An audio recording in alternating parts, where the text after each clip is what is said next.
Hola chicos, mi nombre es Sergi Calderón. Junto a mi compañera Mónica Duarte nos correspondió el tema de hemorragias. A continuación, nuestra presentación.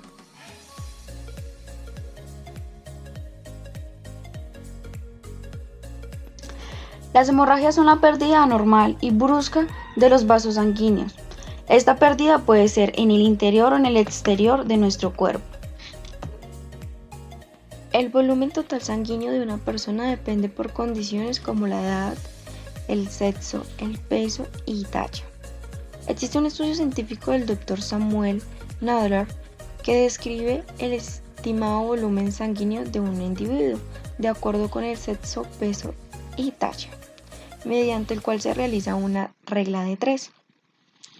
La gravedad según pérdida por porcentaje para un adulto es de 70 kilogramos, es de aproximadamente 5 litros correspondiente a un 7% de peso corporal.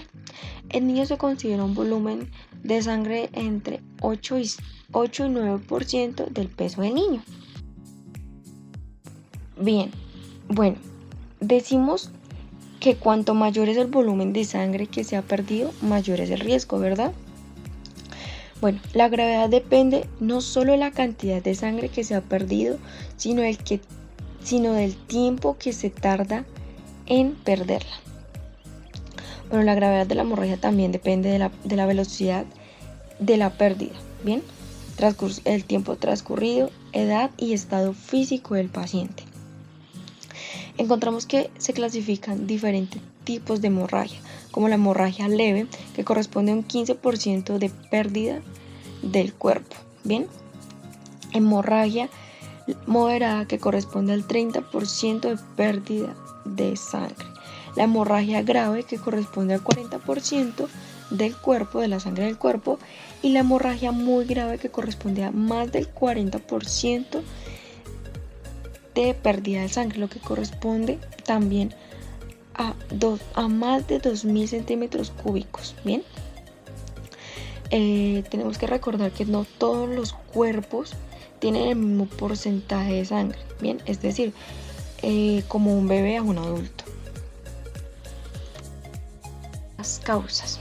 Bueno, encontramos que las causas pueden ser por traumatismos, abrasión, erosión y fricción, por heridas de arma de fuego, agente cortante, agente punzante, por explosiones, por aplastamientos, incluso por mordeduras. Bien, tenemos unos ejemplos de los cuales les hablamos, que un traumatismo puede ser como una caída de una altura, un accidente de tráfico, un golpe, etc. Aquí encontramos un ejemplo. Bien, también encontramos una herida, bien, una herida por arma de fuego. Aquí encontramos una herida por arma de fuego. Bien, acá encontramos una extremidad, bien,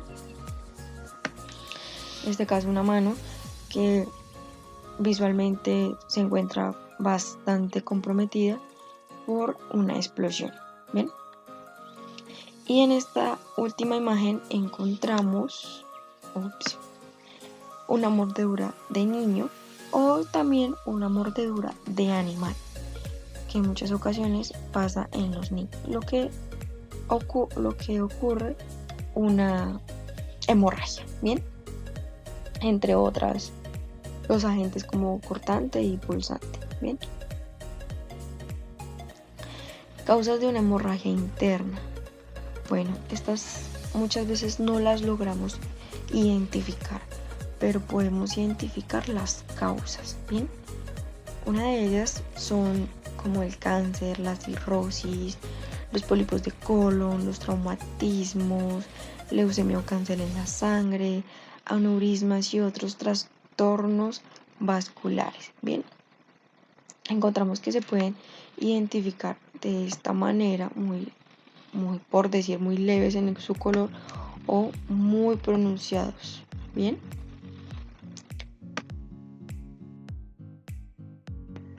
Clasificación según el vaso lesionado. Encontramos 3 tipos de hemorragia según el vaso lesionado. Encontramos la hemorragia arterial. La hemorragia arterial es la sangre que sale de una arteria a impulsos y con un color rojo intenso, ya que es sangre oxigenada. Encontramos la hemorragia venosa. La hemorragia venosa es la sangre que sale de una vena y lo hace de forma continua y con un color rojo oscuro, ya que es sangre que regresa del corazón sin oxígeno. Tanto la hemorragia arterial como la hemorragia venosa son fáciles de producir, ya que las arterias y las venas están muy superficiales en nuestras extremidades. Encontramos la hemorragia capilar. Bien, la hemorragia capilar, las heridas son más comunes y menos peligrosas. Son superficiales y con poca salida de sangre.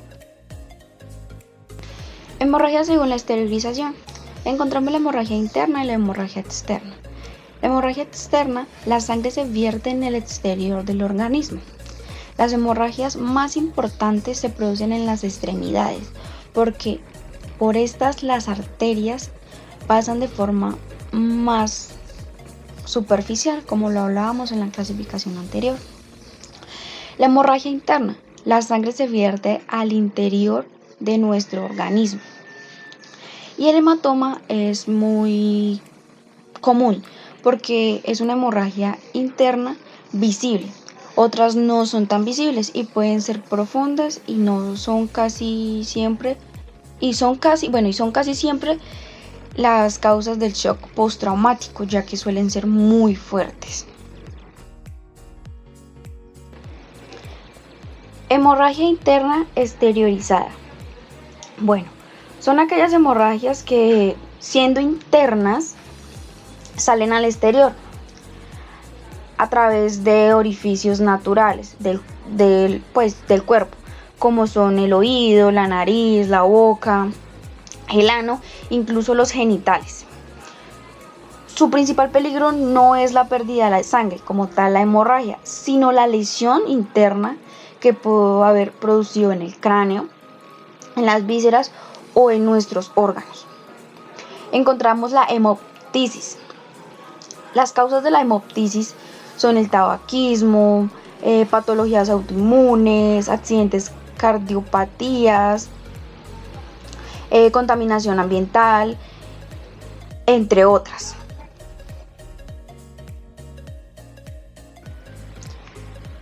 La hematemesis. Como la anterior, su conducto natural de salida es la boca. Sus causas, la úlcera gástrica o duodenal, hernia del hiato, tumores, lesiones difusas de recubrimiento interno del estómago, entre otras, como vómito muy intenso.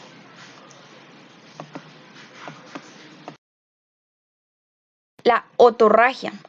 La otorragia, su conducto natural de salida es el oído. Sus causas son infección del oído medio, sonidos fuertes o explosiones, que son los traumatismos acústicos. Objetos extraños en el oído. Bien. También, y pues las más importantes, por decirlo así, o más preocupantes, son los traumatismos craneal grave que producen el sangrado o la hemorragia. La epistaxis. Su conducto natural de salida es la nariz o las fosas nasales. Las causas son por traumatismos nasales, desviaciones y malformaciones del tabique nasal, exposición a sustancias y humos de alta concentración química que irriten la mucosa.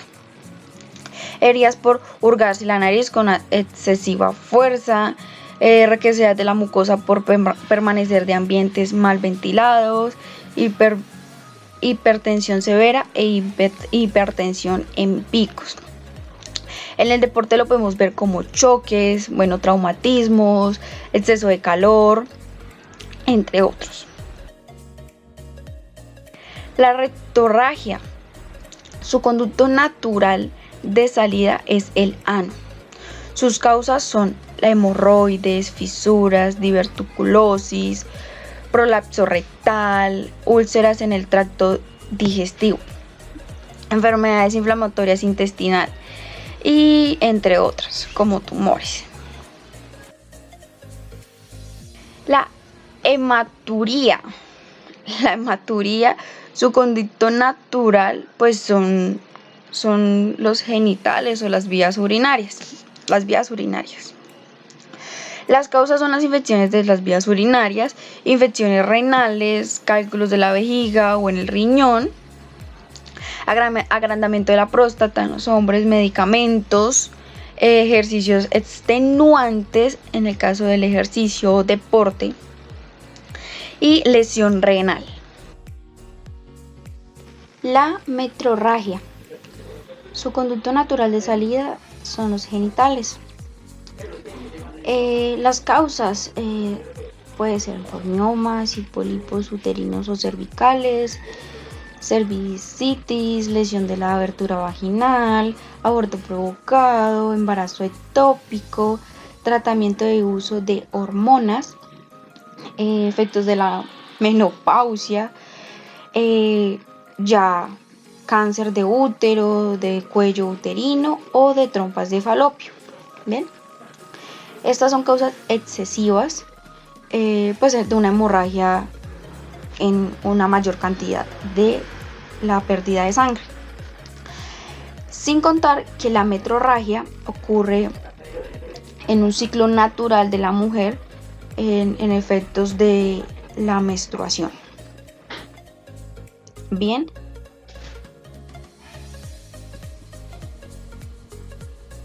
Signos y síntomas según la clasificación. Vamos a ver los signos y síntomas de la hemorragia interna. Vamos a encontrar la ansiedad, mareos, pupilas dilatadas, piel fría y pegajosa, palidez, respiración cortada y rápida, hinchazón en el abdomen, falta de aire, anemia severa.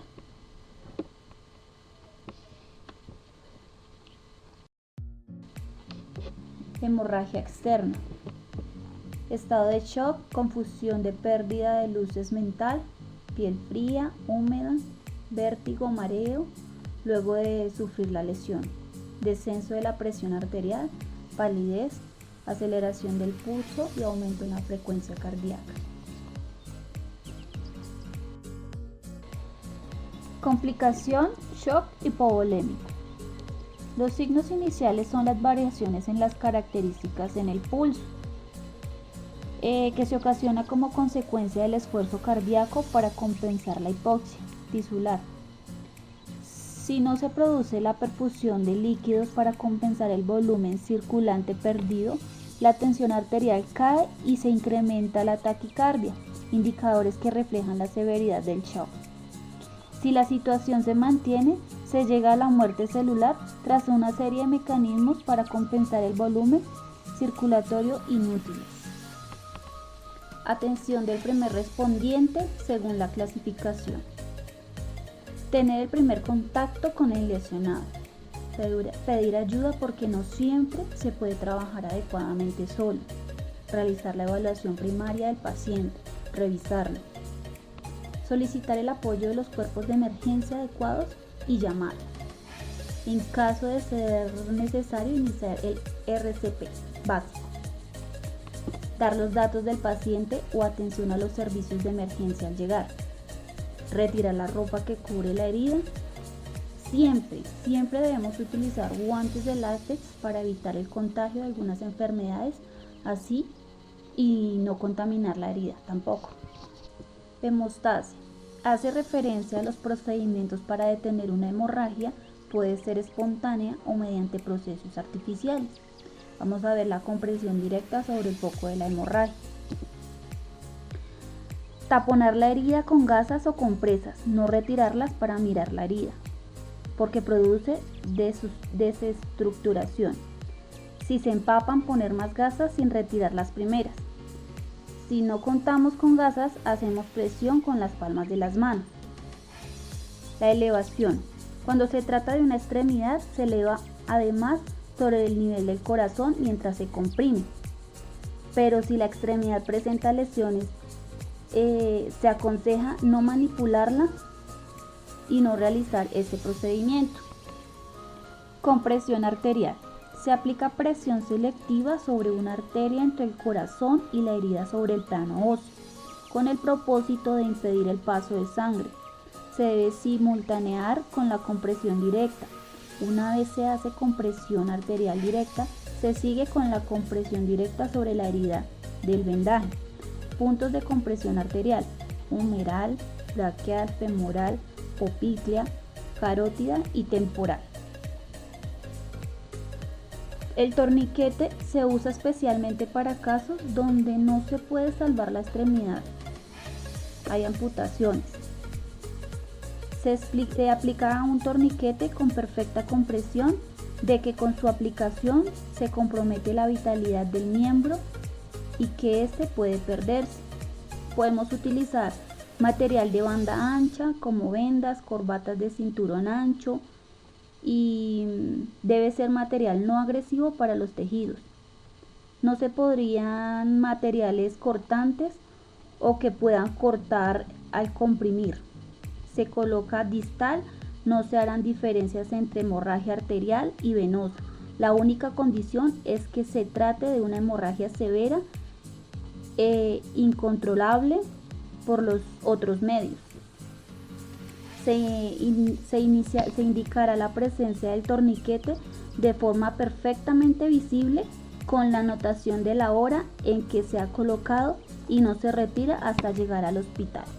En la epistasis, o sea, de las fosas nasales, podemos apretar la nariz con firmeza, donde se sienta la terminación del hueso aproximadamente durante 10 minutos. Si no funciona, colocar un tapón de algodón dentro de la nariz, dejando afuera una parte para poderlo sacar. Después volver a presionar la nariz sin echar la cabeza hacia atrás. Hemoptisis. Colocar a la víctima semisentada. Controlar los signos vitales. Conservar la materia expulsada por la tos para la valoración del médico. Evacuar en posición de semisentado. Hematemesis. Colocar a la víctima en posición de coito supino, acostado boca arriba. Controlar los signos vitales. Evacuar en posición lateral de seguridad. Otorragia. Para auxiliar al paciente, su actuación a facilitar la salida de sangre de la cavidad craneal. Por lo contrario, la masa encefálica será comprimida por la invasión sanguínea, pudiendo ocasionar lesiones irreversibles en el cerebro. Por tanto, para facilitar la salida de sangre, debe colocar la víctima en posición lateral de seguridad, con el oído sangrante dirigido hacia el suelo. Monitorearse sus constantes vitales hasta su evacuación. Ahora les vamos a hablar de la prevención.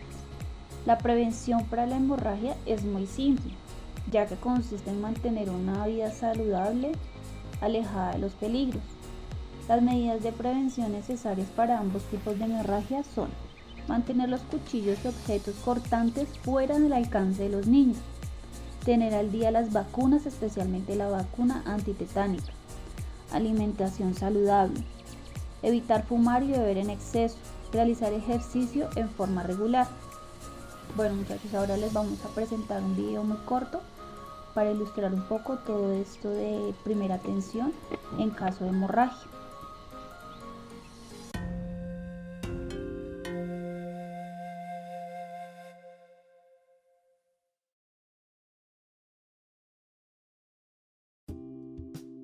Con este video vas a aprender a brindarle ayuda a una persona víctima de una hemorragia. Comprime inmediatamente la herida con la ayuda de guantes, de una bolsa de plástico o de un pañuelo limpio para evitar cualquier tipo de infección. Acuesta a la víctima boca arriba para que no se angustie. Si un cuerpo extraño está presente en la herida, no intente sacarlo, podría agravar la hemorragia. Si te ves obligado a dejar a la víctima sola para avisar a los servicios de urgencias, pídele que se comprima la zona ella misma. Si la persona no está en condiciones de hacerlo, haz un vendaje con un paño limpio para comprimir la herida y ve a dar la alerta.